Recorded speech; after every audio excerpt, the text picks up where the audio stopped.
मैं आपको अपनी फैमिली की एक बात बताना चाहता हूँ कि कई बार हम सफल नहीं हो पाते हैं, हमें वो चीज़ नहीं मिलती जो हम चाहते हैं। मैं आपको अपने फादर की बात बताता हूँ, अपने डैडी की।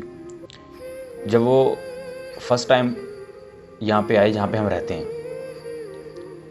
तो उन्होंने कमाना शुरू किया। तो जब आप किसी काम को करो और उसमें आपका परमात्मा और आपकी किस्मत दोनों साथ दे, तो आप बहुत तेज़ी से आगे बढ़ते हो। उसमें फिर आपको कोई पीछे ढकेल नहीं सकता। लेकिन असल में ये वही समय होता है जिसमें हमें खुद को संभालना होता है, अपने खुद के दिमाग को शांत रखना होता है। ज़्यादा पागलों की तरह उखड़ना नहीं चाहिए कि हाँ मैं ये भी कर लूँगा, वो भी कर लूँगा, एक्सेट्रा एक्सेट्रा। तो मेरे डैडी की बात है, जब उन्होंने कमाना शुरू किया तो धीरे धीरे करके उन्होंने बेइंतहा पैसा कमाना शुरू किया। मुझे देख के आपको लगेगा नहीं ऐसा कि हम इतना कमाया होगा, क्योंकि समय और दुनिया सिर्फ आपके वर्तमान को देखती है। जो आपका प्रेजेंट टाइम चल रहा है उसको देखती है। आपने पीछे क्या किया, आप पीछे क्या थे, किसी को इससे कोई फ़र्क नहीं पड़ने वाला। आप जो मर्जी रहे हो, आप जितना मर्जी आपने कुछ किया हो, कोई दैट्स नॉट मैटर, कोई मैटर नहीं करता। अगर आपका प्रेजेंट अच्छा नहीं है ना, तो आपके फ्यूचर और आपके पास्ट को कोई नहीं देखता। और ऐसा ही होता है, वास्तविकता यही है। तो बहुत पैसा उन्होंने कमाया, लेकिन उस वक्त ना उनकी शादी हुई थी, ना मतलब फैमिली एक तरह से अकेले थे। अगर एक इंसान कमा रहा है और खुद के लिए कमाना शुरू करे तो वो उस वक्त अकेले, तो उसके खर्चे ज़्यादा नहीं होते हैं। तो उन्होंने कमाना शुरू किया।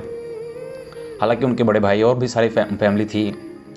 तो बेइंतहा पैसा उन्होंने कमाया, लेकिन वो उस पैसे को ढंग से सही जगह इन्वेस्ट नहीं कर पाए। जैसे कोई प्रॉपर्टी ले लेते या कोई प्लाट ले लेते या गोल्ड में इन्वेस्टमेंट जैसे कहते हैं, उस तरह का उन्होंने कोई इन्वेस्टमेंट नहीं किया। और पैसा उन्होंने बहुत कमाया, लेकिन वो पैसा इधर उधर भाइयों के बच्चों पे इधर उधर लगा के वो सारे पैसे, फिर कहते हैं ना कि हर समय आपका समय एक जैसा नहीं रहता। तो वही समय आया, धीरे धीरे समय बदला, कमाई धीरे धीरे ख़त्म हुई। जहाँ पे काम करते थे वहाँ से भी काम छूटा।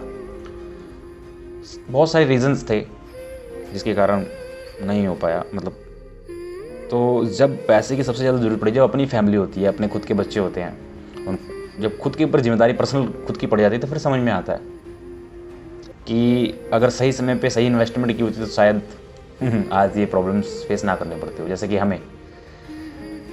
असल में अगर आप कमा रहे हो और आप उसका सही इन्वेस्टमेंट नहीं, अब बहुत कमा रहे हो, बहुत ज़्यादा बेइंतहा कमा रहे हो, तो इसका मतलब ये नहीं आप कल भी कमाओगे, कल भी आपके पास पैसा आएगा। क्योंकि समय में बहुत ताकत होती है। अगर आज खराब है तो कल अच्छा होगा। इस समय ऐसे घूमता रहता है। तो उसी के हिसाब से आपको इन्वेस्टमेंट करनी चाहिए कि अगर कल को कुछ हो, कोई प्रॉब्लम्स हो, अपनी खुद की फैमिली हो, पर्सनल फैमिली हो, उसे संभालने के लिए कुछ एक पॉइंट ऑफ स्रोत बना देना चाहिए। जरिया कहने का मतलब बन जाना चाहिए, क्योंकि कल को क्या हो क्या ना हो कुछ पता नहीं चलता। यही लाइफ होती है कि अगर आपका समय बहुत अच्छा चल रहा है तो कभी भी उसमें घमंड या ऐसा नहीं करना चाहिए कि अब तो मैं हूँ। क्योंकि परमात्मा सबसे बड़ा है।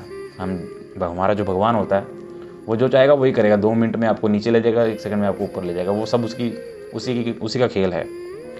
कभी भी अकड़ में या किसी की कोई समझाए या कोई कुछ आपको समझाना चाहे या बताना चाहे तो उसकी बातें सुन लेनी चाहिए, हम चाहे भले कितने ही बड़े क्यों ना हो जाए। क्योंकि अगर कोई आपको कोई राय देना चाहता है तो वो आपको अपना समझ के ही राय देता है, और हमें उस राय को अगर अच्छी है तो ले लेनी चाहिए, गलत राय नहीं, अच्छी राय है तो ले लेनी चाहिए। ना कि हमें इस अकड़ में रहना चाहिए कि मुझे क्या ज़रूरत है, मुझे किसी की ज़रूरत नहीं। कभी ऐसा कहना नहीं चाहिए। वक्त और समय सब कुछ बदलता है, कभी अच्छा कभी ख़राब, वो सब उसी का खेल है। कब आपको किसके सामने झुकना पड़ जाए ये कुछ नहीं पता।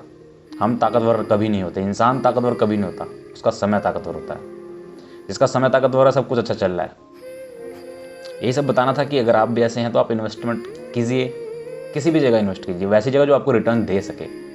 फालतू की चीज़ों में नहीं, शौक नहीं कि फालतू की चीज़ें की, फालतू खर्चे किए, नाजायज़, वो सब वेस्ट है। एक टाइम के बाद आपको समझ में आएगा। तो चलिए फिर मिलते हैं एक बार मोटिवेशन वीडियो के साथ। यही बात थी।